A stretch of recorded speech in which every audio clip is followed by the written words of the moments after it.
धर्मक्षेत्रे कुरुक्षेत्रे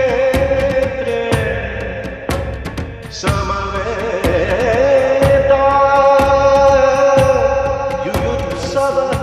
ओम सहनम भवतु सहनं तो भुनक्तु विजय करवावहै तेजस्विनाधीतमस्तु मा विद्विषावहै. Let us sit down and study together. Through discussion, we sharpen each other's intellect. May we not bear any ill will to each other. Om Shanti, Om Shanti, Om Shanti, Om Shantiri. Peace, peace, peace. Let peace prevail. Amitabh, we are back at our chapter 8. We will go there. Of course, I had a trip to India, and the highlight of my trip was Kamakhya Mandir in Dasahara. That was a great experience and great feeling to be there on Navami and Panchami. So those were the days I was there. Yeah, so that's It is a Peterstan, I think. Wasn't it a Peterstan, one of the Peterstans? One of the 50 Peterstans of 50 or ISKCON. 51. Yeah, you're right. Yeah, it is. And it's also one of the tantric places in India. Yes. Yeah. No, the energy there is just phenomenal. You close your eyes, you can feel it, if you are ready to feel. So I really enjoyed being there. So anyway, Okay. With all that energy, go ahead with your with all chapter. So we have done eighth chapter, but I think eighth chapter is kind of for me, it's a transition chapter. It's like um, Krishna talks about many things there, many important things, and you're going to summarize something, and then we can go back to 8.7 and 8.8. I will read that slok once you have done the summary part. This chapter is aptly called Akshar Brahma Yoga. Basically, it talks about Brahma Gyan, how it relates to this material world and us in our material body. Yeah. Okay. And Arjun starts with a very good number of questions. Actually, it's a volley of questions. Yeah. And he asks, who is or what is Brahman? What is Atman? What is this cycle of birth and death? And what is fruitive action? Okay. And how does this whole world work? Basically, and what leads to our liberation? Okay. So Krishna then takes up these questions from 4 to 7, I think. Yeah. Okay. And he And answers then answers very, very pointedly and clearly. Yeah. And he says that in the natural elements, Panchabhutam, my mode of expression is Adhibhutam. Yeah. Bhuta means elements. Yeah. Okay.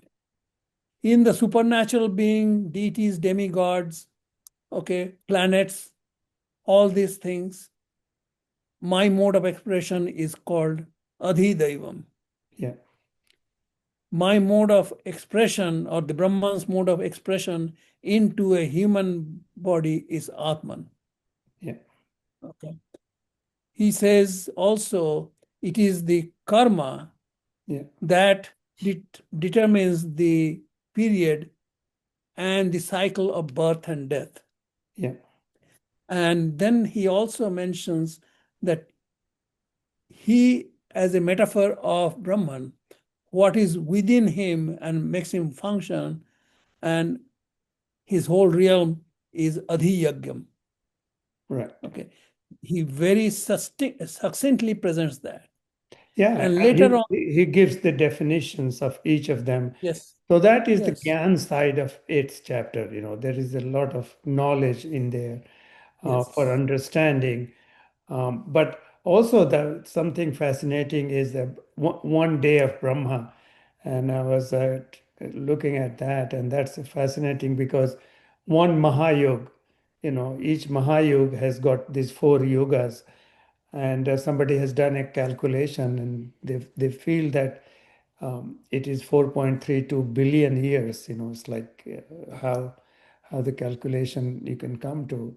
So that's, it's like Einstein's relativity for us. 1 year seems to be a lifetime, but for Brahma, 1 day is, such a long time. It's interesting.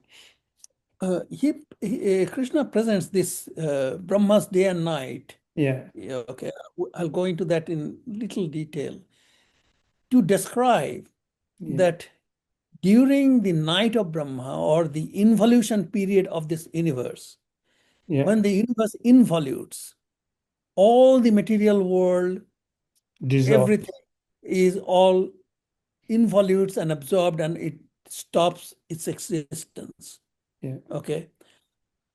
During the Brahma's day or the evolution, they all get manifested. However, what doesn't change through this Brahma's night and day is the super soul of the Brahman. yeah, Okay. Now, it is interesting to know that in this philosophy, Vedantic philosophy, philosophy of Gita, the time is a circular one, not a linear one. yeah, It comes through involution and evolution. yeah. Okay. So the And day and night cycle continues. yes, and this night and day of Brahma is called Kalpa. Yeah, Okay. Okay. So the he presents that attributes of an universe, but he also the emphasis in those verses is that even though through that evolution, involution, what does not change is Brahman. yeah, That's super soul. right. Okay. Or the consciousness or whatever word we use Yes. for that. Yeah. However you name it.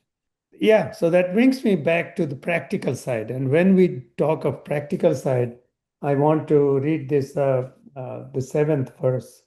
Tasmat sarvesu kaleshu. This, I love this. Krishna sarvesu, it's like all the time. I mean, all times. So he's not just limiting his talk to Arjun's time or when Arjun and Krishna manifested.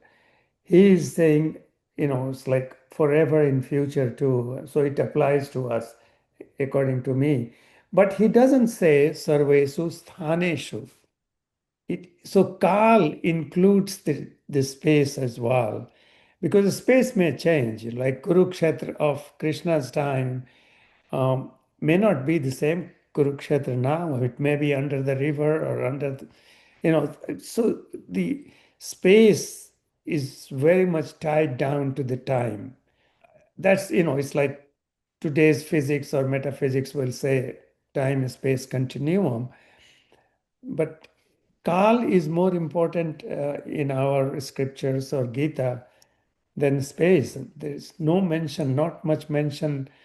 Yes, I mean, basically, he talks about this super soul or the Brahman, Yeah, whom Krishna represents, is throughout the period of time. It's in the dimension of time. This whole description is yeah, basically all that it emphasizes. It is the absolute yeah. So that beyond all part, time. so that caught my attention that he says, Sarvesu Kaleshu Mam Anusmara Yudhyacha. So he gives two instructions to Arjun. One is you have to do the yudh. So Of course, this whatever brought the yudh, or we all have to do, like you and me, we are surgeons, we do our surgery. There comes a time when you train other people, or when you kind of take a back seat and say, okay, someone else should do the surgery. But the process continues. And in Arjun's case, Arjun had to fight at that time. So he says, he doesn't say, just remember me and stop. He says, remember me, Mamanusmara, and then Yudh also. I mean, this is so in one kind of sentence, he puts both of them. It's like what are those golden words are never repeated or always repeated?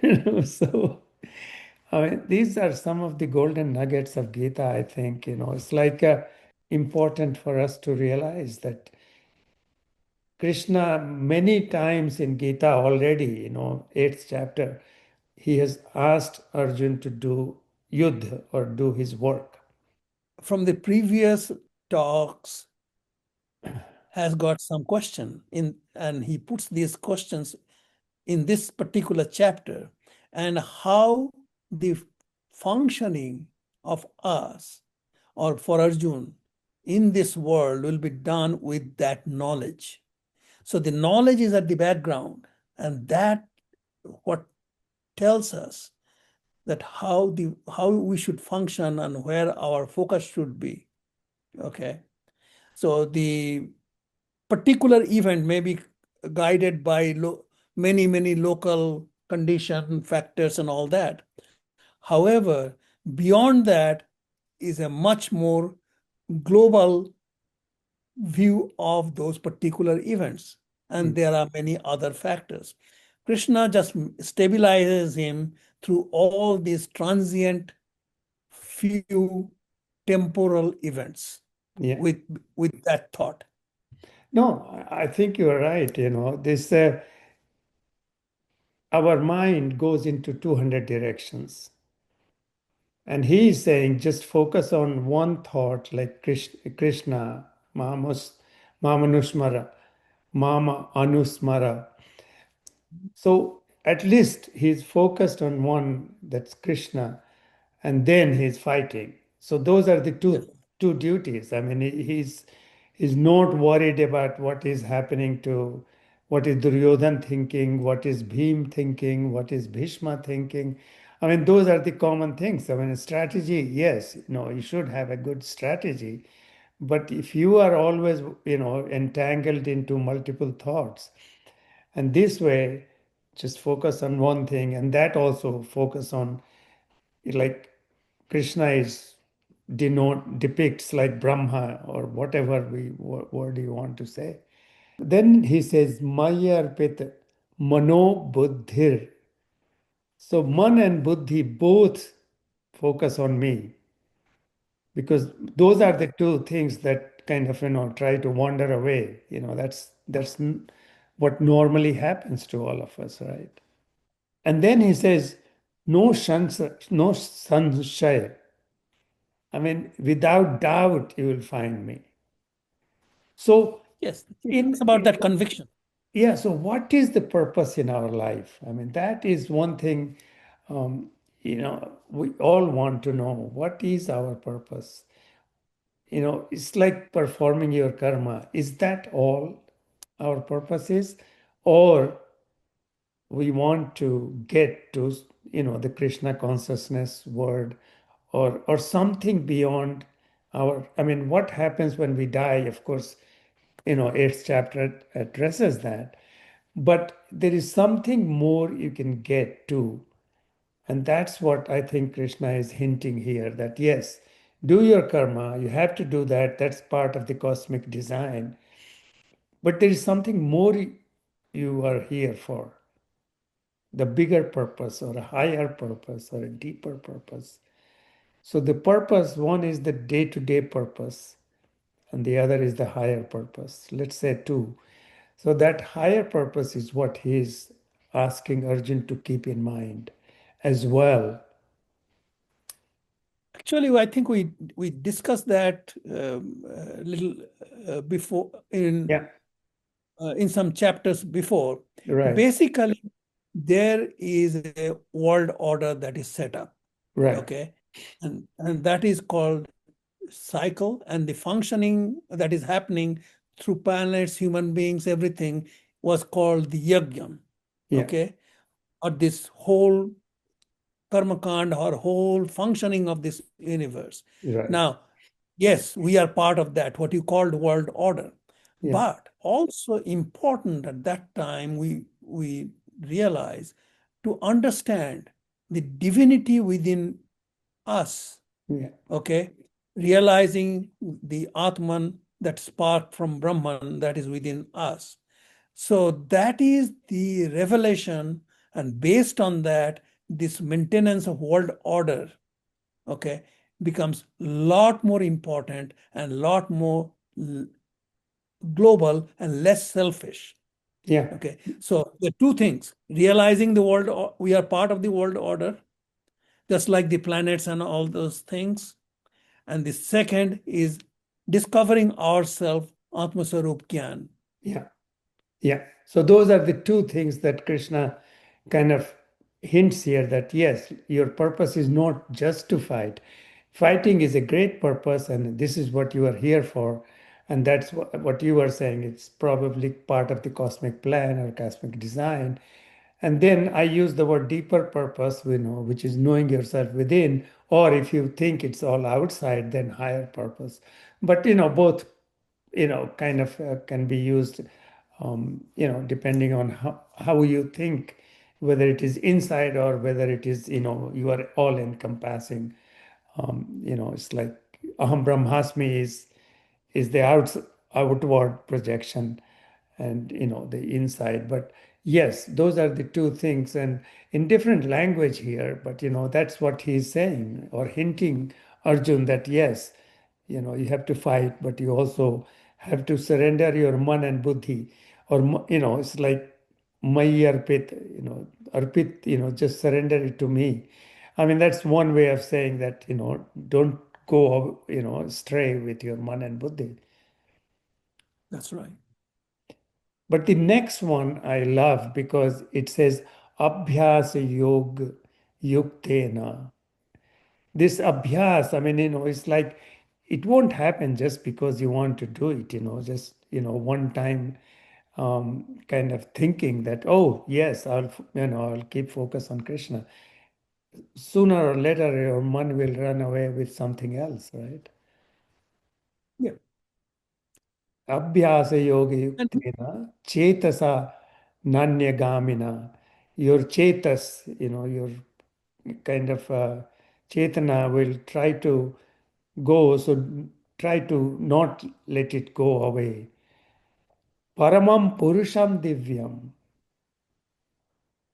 yati parthanu chintavan. Paramam purusham. So he doesn't say himself, but probably he's hinting about his state, his ultimate state or Brahman, Paramam Purusham. yes, basically, he says that you realize yourself, understand that you are in the part of an event in the world order. Okay, that is the war right in front of you, which you have to perform. But at this time, if you have the conviction to surrender to me, then there is no doubts, and you'll be fully focused to perform whatever is ordained for you. There's no doubt. I want to take it, a little step further. And, it's like many people may agree, may not agree. And I also don't know fully.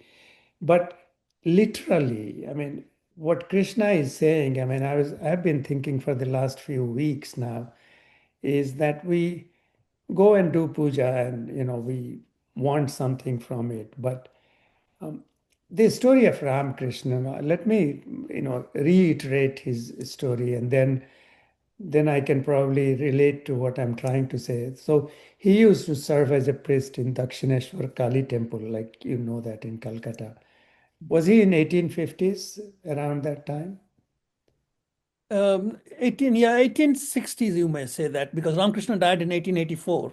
Okay, so in that time frame, and he used to spend hours, sometimes days, in intense samadhi or bhava samadhi, even crying, before Divine Mother. This is the story I read. And at the climax of one such longing, he describes this, and this is in English, that everything disappeared from my sight, temple, image, priest, and all.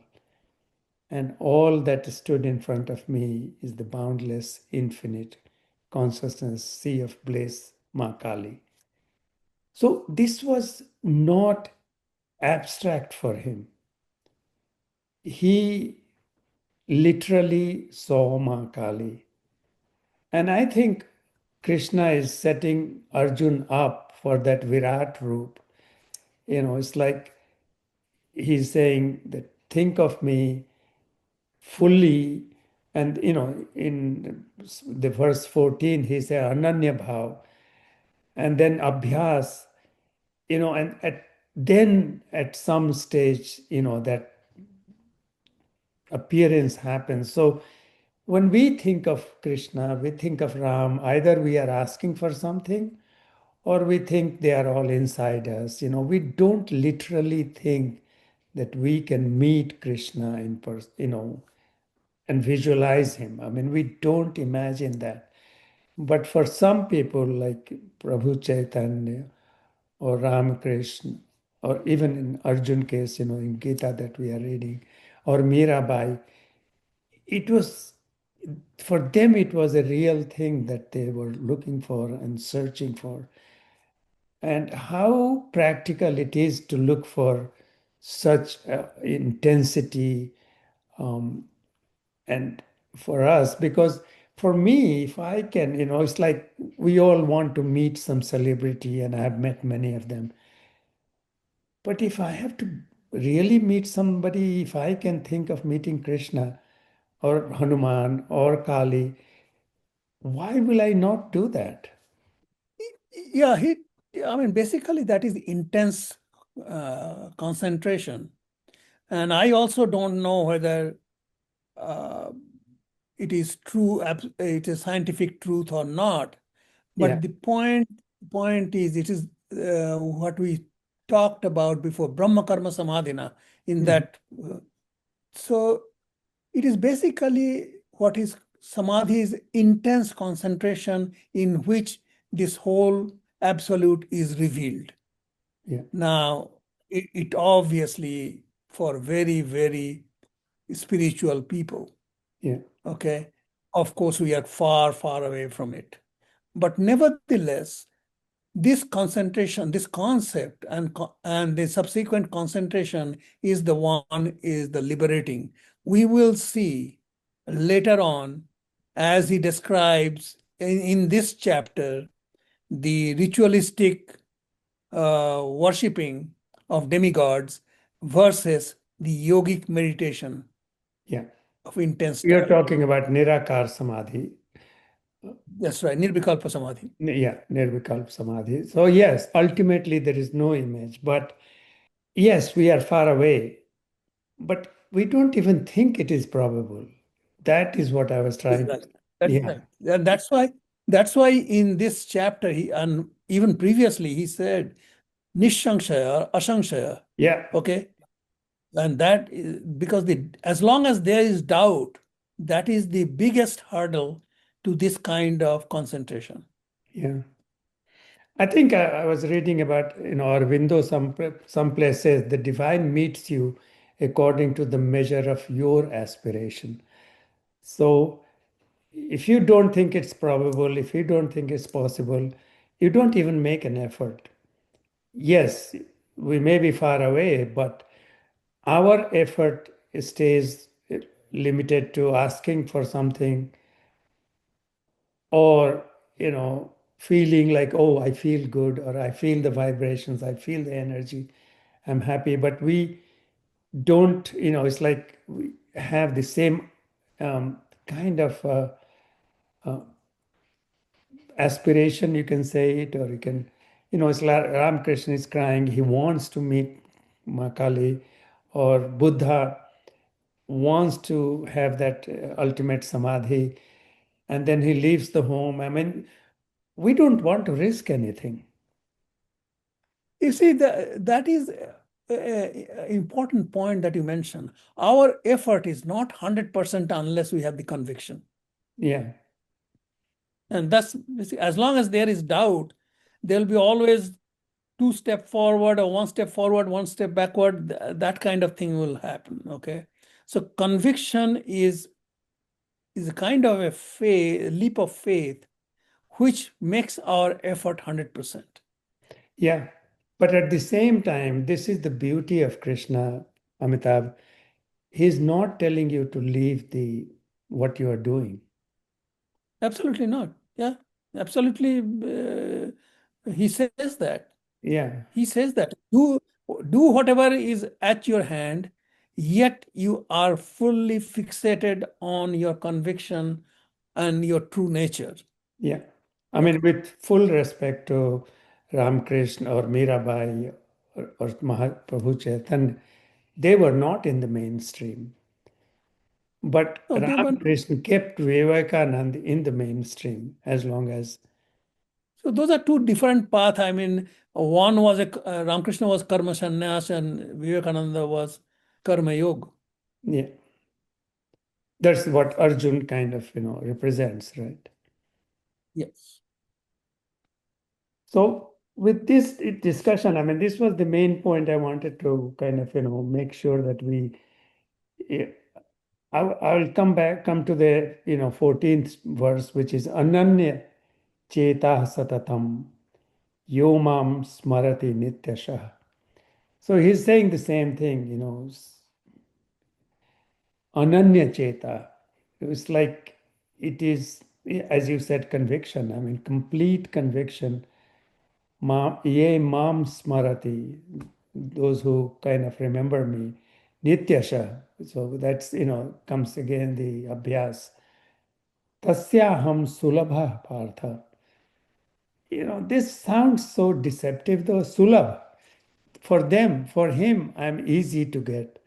I don't know how Yes. easy it is, but nitya yuktasya yogina.